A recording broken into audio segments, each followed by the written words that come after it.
cars are basically the same. So this is the Mark 8 Golf GTI Clubsport, and this is the Cupra Leon VZ3 Design Edition. Both have just under 300 brake horsepower, 400 newton meters of torque, and there's only 0.1 of a second with the 0 to 62 times. This is 5.6 and this is 5.7. Let's have a look around them and comment down below which one you prefer.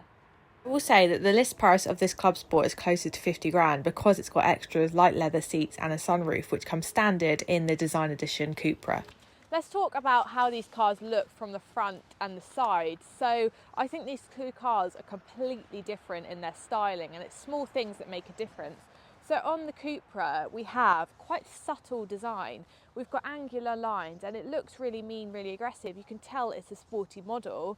We've got the big Cupra badge, and we actually have some fog lights, which the Clubsport doesn't actually have, which is quite interesting. It looks sporty, it looks nice, but it looks a bit more subtle than the Clubsport. So we've got the red on the Clubsport, we've got the Clubsport stickers down the side with the GTI logo. You can tell this is different, you can tell it's not a normal GTI. It looks really nice, but I feel like these two cars, visually from the front, is either, do you want something a bit more subtle looking that you'll sort of blend in a little bit more, but you can tell it's a sporty looking car, or do you want something that's going to stand out and people are going to go, wow, that's a Clubsport? I think they're both really nice. I don't have anything against either of these cars.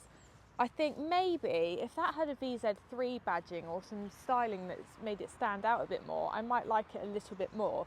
But I'm not going to lie, I think that the Golf wins on this occasion, just on the front styling of it. However, the back is a different story because of the exhaust. So I'll show you the exhaust now because they're completely different and it's a completely different vibe. Let's talk about the rear of these cars now, because I feel like they've kind of switched a bit. This is a lot more subtle at the front, a bit more leery at the back. This is more leery at the front, a bit more subtle at the back. The only thing that's not subtle at the back of this is the massive spoiler, which is super cool, and I love the spoiler on this. This is a lot more subtle, a lot smaller spoiler, and the back comes out a lot more. Let's talk about the lights. So the lights at the back, we've got the light bar that goes all the way across. Here we just have the normal lights. They both have dynamic indicators, which are really nice. Now we have the GTI badge here, and we literally have Cupra here. It doesn't say Leon or VZ3, it says Cupra. Moving on to the exhausts, and I will rev these up, but bear in mind they obviously both have soft limiters. So we have quad exhausts on this, and we have twin oval shaped exhausts on the Clubsport. Now, something my dad said to me was, I don't think that a front wheel drive hot hatch should have quad exhausts. Comment down below, do you guys agree with that? Do you think they should be two singular exhausts, or should they be quad exhausts? I don't have a preference really, I like them both, and I think this looks super mean at the back. This also does, but a little bit more refined. So let's go and start them up now.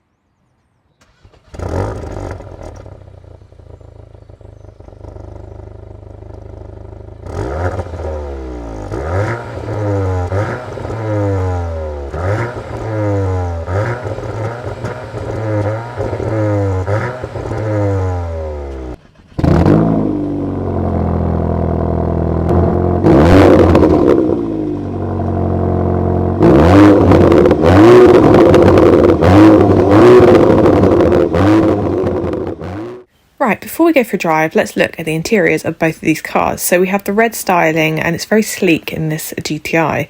We don't have any physical buttons, but that has changed in the Mark 8.5 now. We have the GTI styling on the bottom of the steering wheel, whereas in the Cupra, we don't have the trim level anywhere. We do have the big Cupra badge in the middle, and the steering wheel has buttons, which I'm really happy about. So we have Cupra mode here, which changes the mode, and the start-stop is on the steering wheel. Now in the Golf, the start-stop is in the centre console, which is a lot easier, I won't lie, because I keep accidentally pressing the start-stop on the steering wheel thinking it's the mode when I'm driving along in the Cupra. Here is the centre console for the Cupra, and we have traction control button, which I absolutely love, which we don't have in the GTI. It's so much easier clicking a button instead of having to go through things on the screen. The screen is a lot smaller in the Mark 8 Clubsport, and we do actually have touch pads here for the climate and the mode, which is super easy. I wish the traction control was here though. The screen is a lot bigger in the Cupra, and it's not really angled towards you, it's more to everyone in the car, and we don't have any of the touchpad / buttons here either. With the interior, we have the honeycomb design, which is classic for a GTI. And in the Cupra, we have this copper stitching with the sort of brushed effect, which looks really nice. With the GTI, we have leather seats, but this is an optional extra, which you get standard in the Cupra. The seats are really nice, a bit different, having the different sort of colours on it, and there's plenty of room in the back for everyone.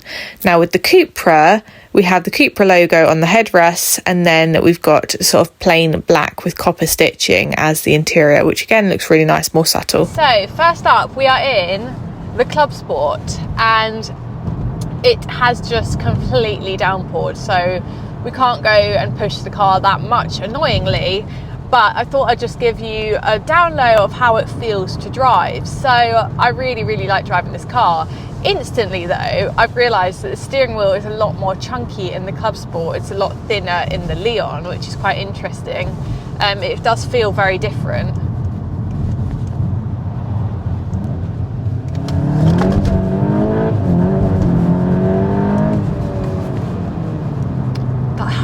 Do you know what? That is part of the fun of having a front wheel drive car. Because it's the whole trying to get traction and the fun and the fighting it. Obviously, it's not as quick as a Golf R, but it's just so fun. I just love a front wheel drive hot hatch. It's so fun. What I love about both of these cars actually is how engaging they are to drive. Because they are front wheel drive, you have to work harder to get the results.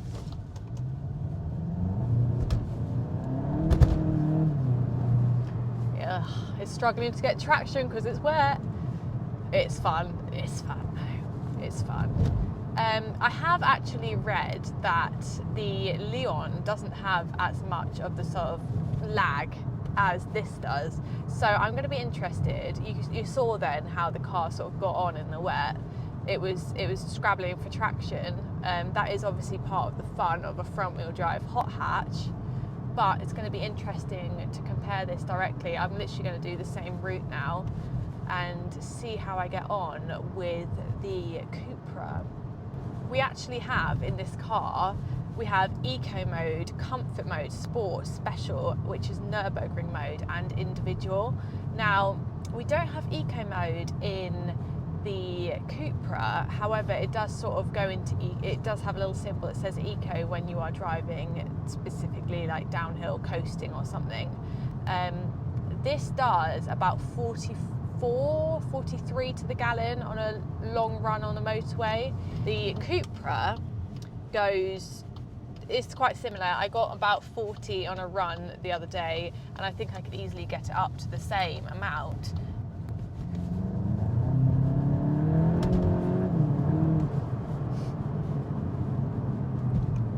Oh, let's pop into Nürburgring mode.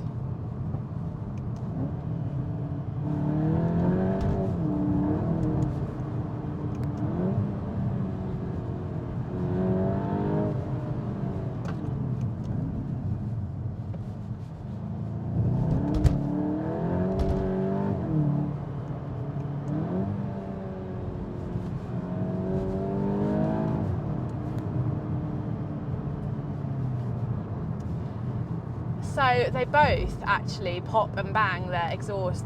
Both exhausts sound incredible, and I think I don't have a preference on the exhaust.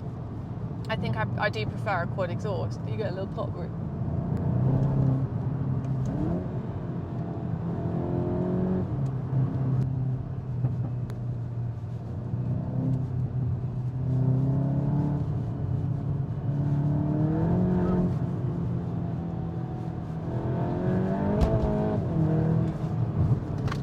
Go.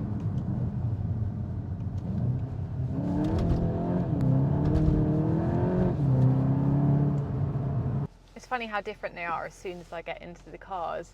I prefer the steering wheel on this one actually. I prefer that it's a bit not as chunky. Some people might prefer a chunkier steering wheel, but I thought that was quite an interesting observation, because obviously the steering wheel is a massive thing when you're driving, isn't it? It's what you're driving with. So we don't have eco mode in this car, but instead of Nürburgring mode we have Cupra mode. So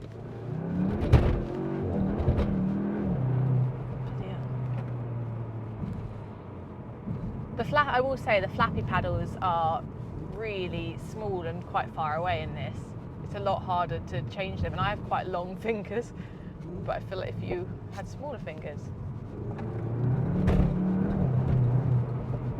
Okay, this is popping a lot. It's popping a lot more. The Clubsport pops, but it takes a while, whereas this is popping instantly.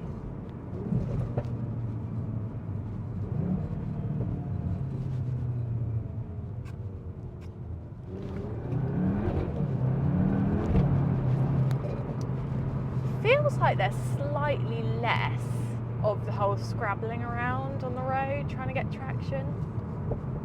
It's still popping. Okay, I think the exhaust in the Cupra definitely wins. Yeah. I mean, if you like the popping and banging, yeah, the Cupra wins on the popping and banging. On the exhaust, right? Let's have a look. Let's have a little feel.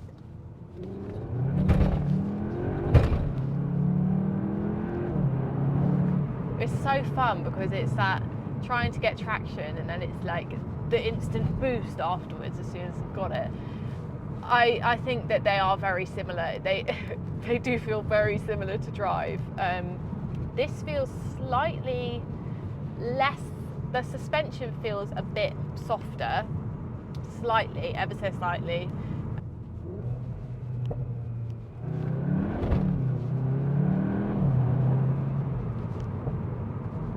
I feel like this gets traction slightly faster than the Clubsport does. I feel like it grips slightly better. Okay, so I think that the answer to the drivability of both of these cars is they're both brilliant. I think it's really, really hard to differentiate them. I think that the Cupra has slightly better suspension. It's less hard, and it did feel like it was gripping a bit quicker than the Clubsport, but the Clubsport felt a bit more raw, more engaging, and I think the flappy paddles are quite far away in this, and I felt like I couldn't change them as quickly because I was far away. But yes, I really like both of these cars. It's a real sort of eye-opener driving them back to back because they are so similar yet different in their own ways. Now, unfortunately, I've lost my outro to this video, but I'm just going to say thank you for watching, and I hope you liked the video, subscribe, comment, and all that shebang, and I'll see you guys in the future.